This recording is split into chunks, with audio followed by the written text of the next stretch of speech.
развој на нови производи во Република Македонија, можете да аплицирате да државата ви помогне до 70% од трошоците за развој. Бидејќи развојот е тој кој што компаниите ги прави конкурентни на светскиот пазар, а малите држави немаат друг избор освен да бидат конкурентни на глобалниот светски пазар.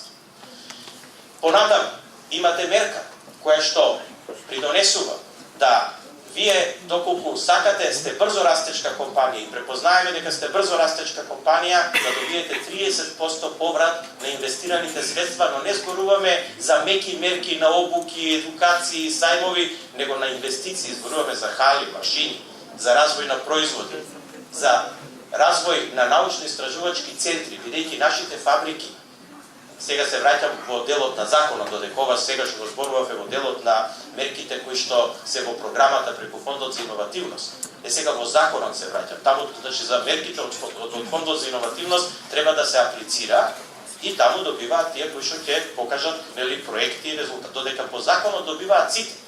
А што добиваат сите?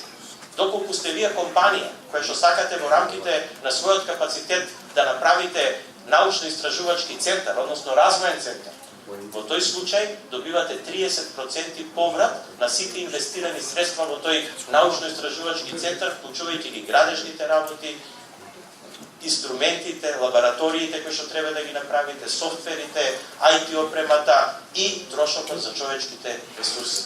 Што сакаме да направиме?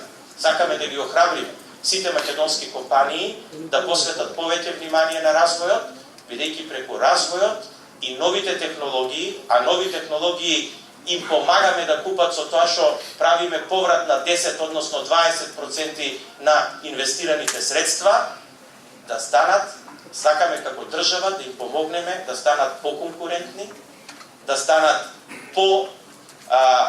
видливи на светскиот пазар и само така може државата да помогне да се зголеми извозот.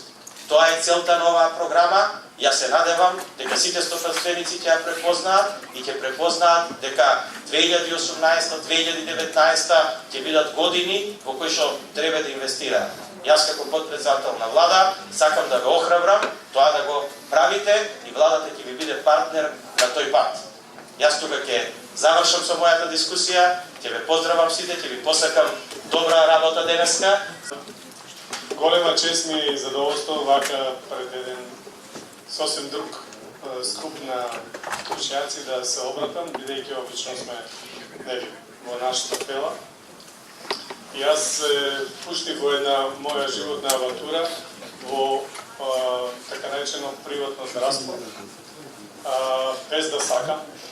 Во тоа време, пред едно 20 на години, кога очајно пробав да почнам во Македонија, во тоа време постоеше исклучиво само државно здравство.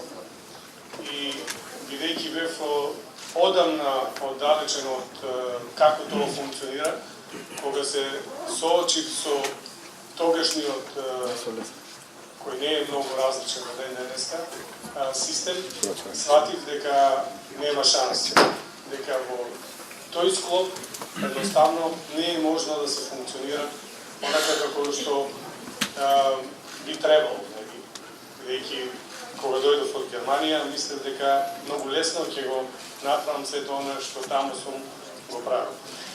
И од една принуда практично се впуштив во една таква животна авантура која до ден денеска трае и морам да кажам дека е многу интересна, бидејќи секој ден има некои нови изазови.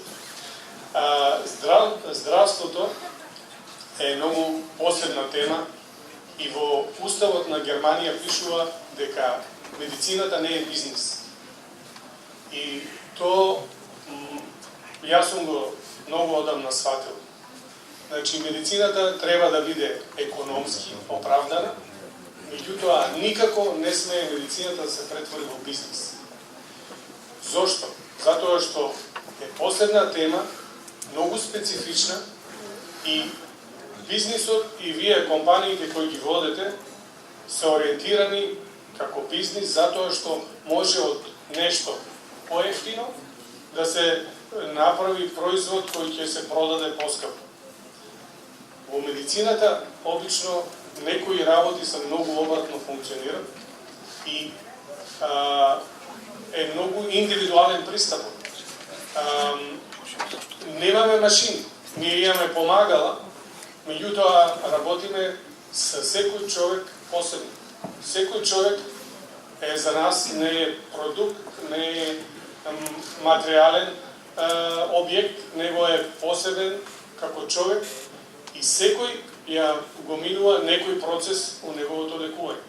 Така да е многу специфична како гранка, која се класифицира во како и сите други гранки во бизнисот, меѓутоа сакали или не подлежи на некои специфичности кои се така многу посебни.